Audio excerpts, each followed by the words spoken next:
একটা interesting fact দেখাই চলেন। এই যে দেখেন ব্রিজটা, এর মধ্যে কিন্তু কোনো পিলার নাই, পানির মধ্যে একটা পিলারও নাই।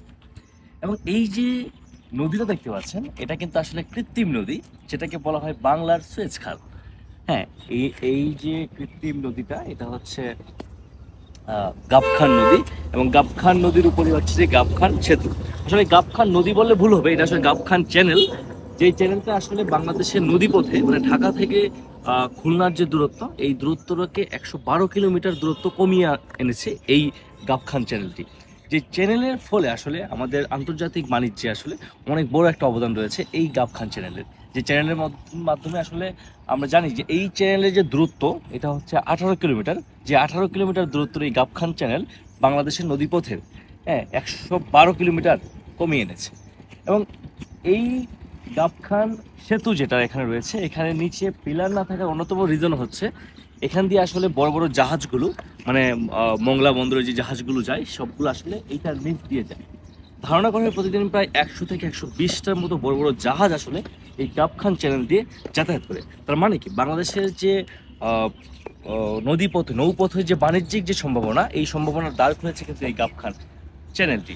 এবং আরও একটি ইন্টারেস্টিং ফ্যাক্ট, এই যে চ্যানেলটি যখন তৈরি করা হয়, সেটা কিন্তু এই 10, 20, 15 বছর আগে কিন্তু এই চ্যানেলটি তৈরি করা হয়নি। এই চ্যানেলটি তৈরি করা হচ্ছে 1918 সালে। তার মানে হচ্ছে প্রায় 100 বছর পূর্বে কিন্তু এই চ্যানেলটি খনন করা হয়।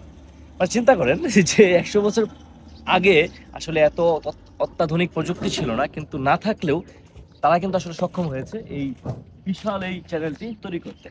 এবং আরও একটি ইন্টারেস্টিং ফ্যাক্ট, এই যে চ্যানেলটি, এখানে কিন্তু এই যে প্রস্থ রয়েছে, এই প্রস্থ কিন্তু প্রায় 200 মিটার। হ্যাঁ, এক পাশা থেকে আরেক পাশা হচ্ছে 200 মিটার। এবং এর যে গভীরতা, এটা কিন্তু রয়েছে প্রায় 20 মিটার গভীরতা হিসেব করে কিন্তু খনন করা হয়।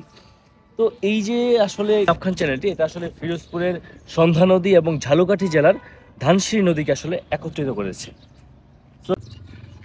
আপনারা ইতিমধ্যে জানেন যে বাংলাদেশে এক ধরনের বোট রয়েছে, বা যেটাকে বলা হয় যে রকেট স্টিমার। যে রকেট স্টিমারগুলো প্রায় 100 বছর আগে যাতায়াত করতো, মানে ঢাকা থেকে মংলা বন্দরে আসতো, বা ওই সময় যে ব্রিটিশরা আসলে ওই বুটগুলো ব্যবহার করতো। যদিও এই 5টা বুট কিন্তু বাংলাদেশে রয়েছে।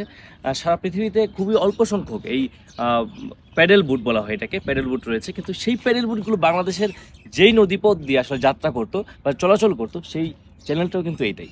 এবং এই চ্যানেলতে কিন্তু এখনও সেই প্যাডেল বুটগুলো চলাচল করে, বা এটা রকেট স্টিমার যেটাই আপনারা বলে থাকেন, সেই রকেট স্টিমার বা প্যাডেল বুটগুলো এই নদীপথ দিয়ে আসলে চলাচল করে।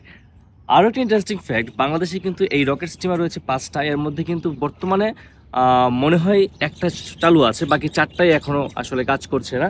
তো যদি কেউ চান, রকেট স্টিমারে চলে আসতে পারেন এই ঝালকাঠিতে। তো এই ছিল গাবখান চ্যানেল। তো দেখা হবে অন্য নতুন একটা ভিডিওতে, নতুন কোনো জায়গায় এরকম ইন্টারেস্টিং ফ্যাক্ট নিয়ে। টাটা।